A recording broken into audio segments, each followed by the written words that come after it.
If you don't organize, like a wise person said, you will agonize. Okay? My mentor told me many years ago, he said, where there is order, there will be increase. Now let's say that increase is the productivity we're talking about. Where there is order, there will be increase. He said, if you take your bag, your travel bag, and you throw your clothes in there without folding them, he said your bag will take fewer clothes than it would take if you neatly folded each piece of cloth and put them in the bag. I'll never forget that.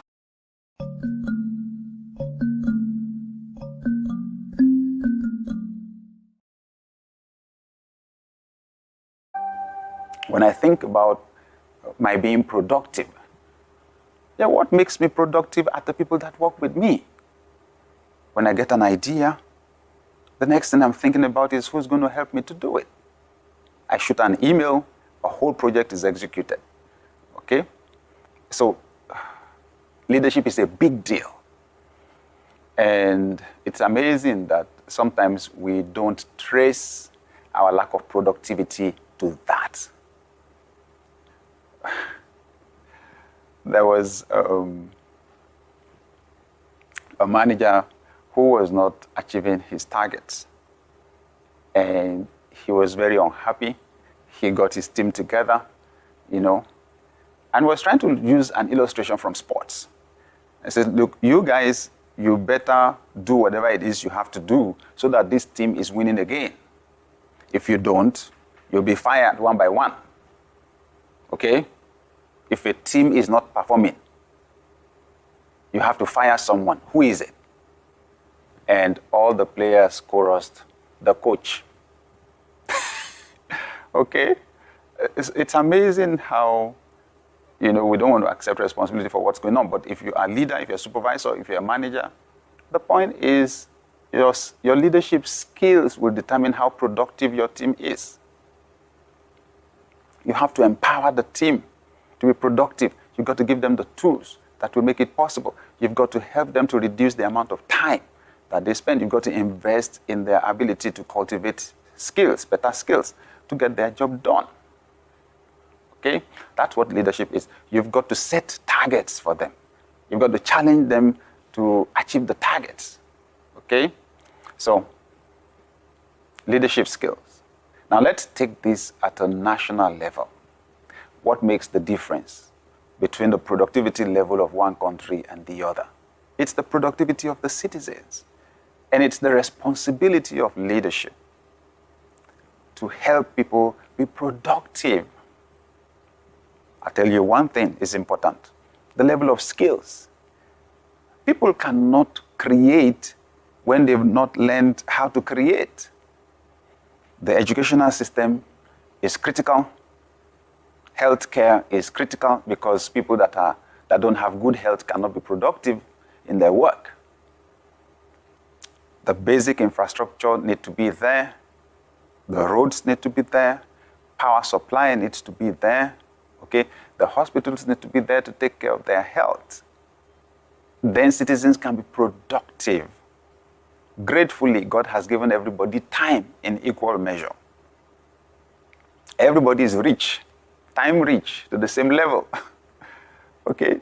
But you want to make sure that that time is not being wasted.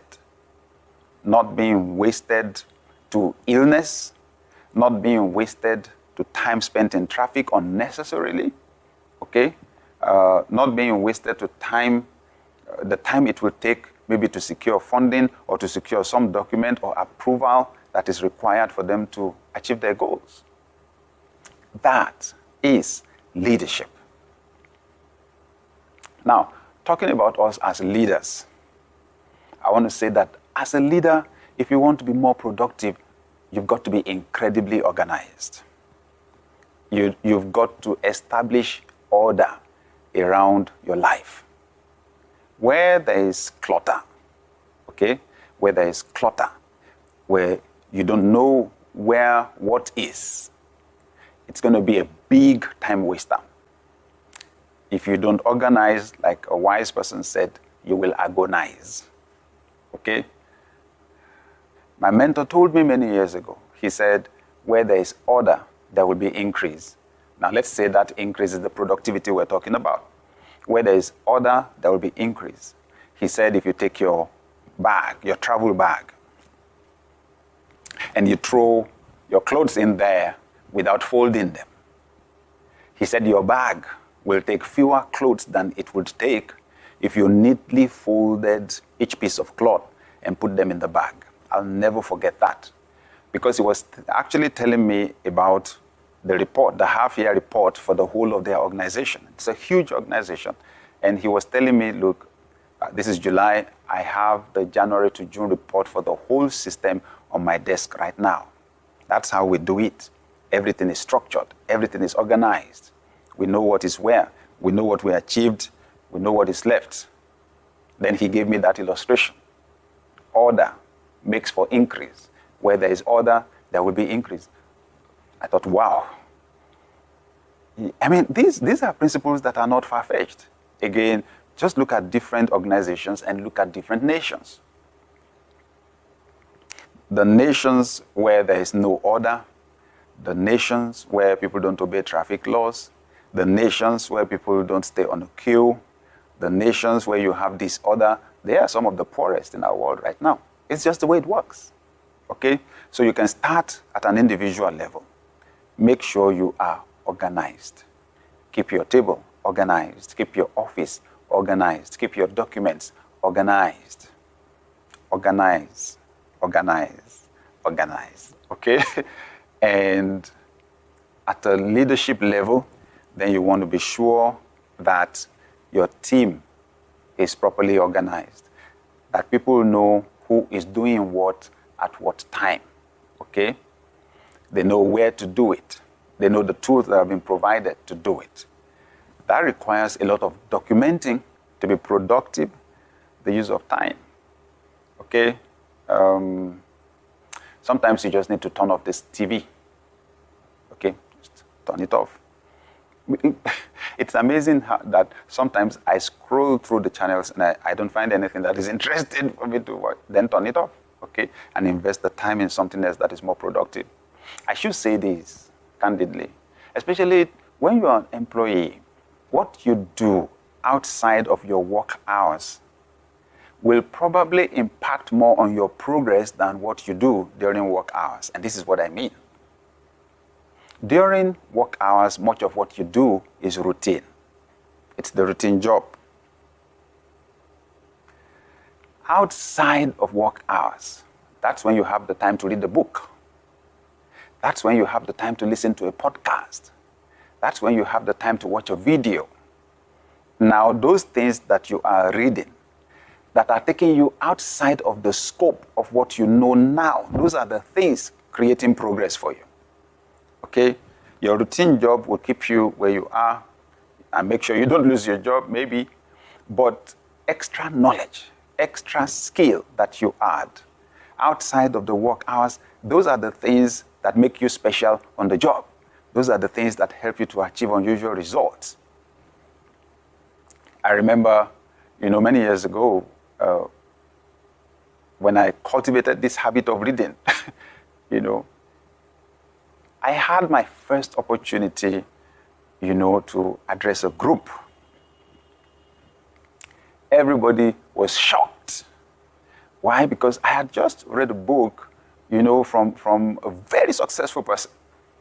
And when I was reading the book, it was like my heart was burning, because there was so much wisdom packed into the book.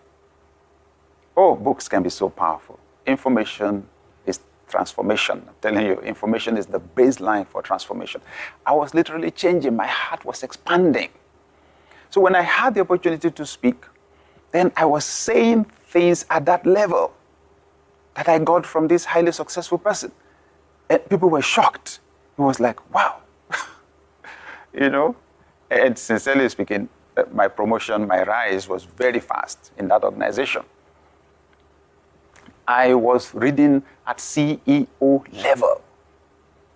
I remember when I would walk up to my boss and make suggestions about some of our operations, because I was reading things outside of the scope of my own job.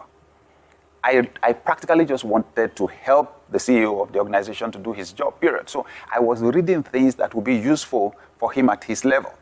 With that, I was seeing things from his level, and I was getting ideas. The first time I went to him, he was surprised. I gave him some sound ideas.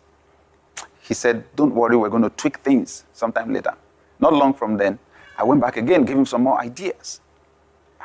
He took it in. The third time I went, he said, you know what, can you help me to document these things you're saying? Can you document these things you're saying? You know, and I did. Of course, sometimes, yes, when an organization is large, people expect the leader to just change things like that, but it's not that easy to change. Not that easy to change. It takes a lot more time to turn a truck than it takes to turn a small saloon car. So when the organization is small, it's easy to change things. When it's large, sometimes you have to take a lot of things into consideration. So my boss did not change things radically on the immediate, but something happened somewhere along the line. The opportunity came. He just changed almost everything. And to my surprise, almost all of those areas that I had highlighted to him and given him suggestions on, he put all of them under me. It was amazing. It was a huge promotion for me. He was conscious of those ideas that I had given him. Now I had the opportunity to execute. So what am I saying? When we say save time from watching the TV, save time from being on the internet or on social media, save time. The big question is, what should you do with the time? Upgrade your thinking, upgrade your skills. And remember, they say, it's a Chinese proverb, that when the student is ready, the teacher will appear. In other words, when we're ready for our opportunities, the opportunities will show up. Sometimes we pray for opportunities, but we're not ready for those opportunities. And if they show up, they'll be wasted.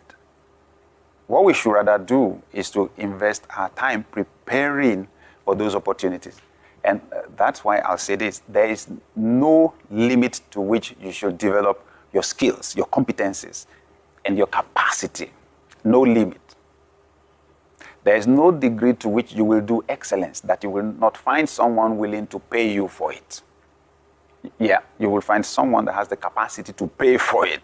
So you just keep developing. That's what we should do with a lot of the time. Just keep developing, improving your skills. You want to be more productive. You want your results to be radically different. What you do outside of your time, outside of your work, what you do with the time outside of your work matters a lot. Try and save as much time as you can. Now remember, so that I can provide a balance, you need good sleep. You need to relax. You need recreation, okay? You need to spend time with your family, okay? But don't spend all the time on the things that actually are not moving you forward. Carve out the time to read, to study, to learn, to practice. Some people actually take on courses, educational courses, academic courses, which they push outside of the time for work. The thing is, you complete the program, you gain new competencies, you get new opportunities, okay, new doors to open for you. So, dear viewer, I am absolutely convinced that you and I have come into a new season of productivity, that our results are about to be multiplied many times over. I believe with increased capacity to achieve results will come promotion, rapid promotion. Remember, when the student is ready, the teacher will appear.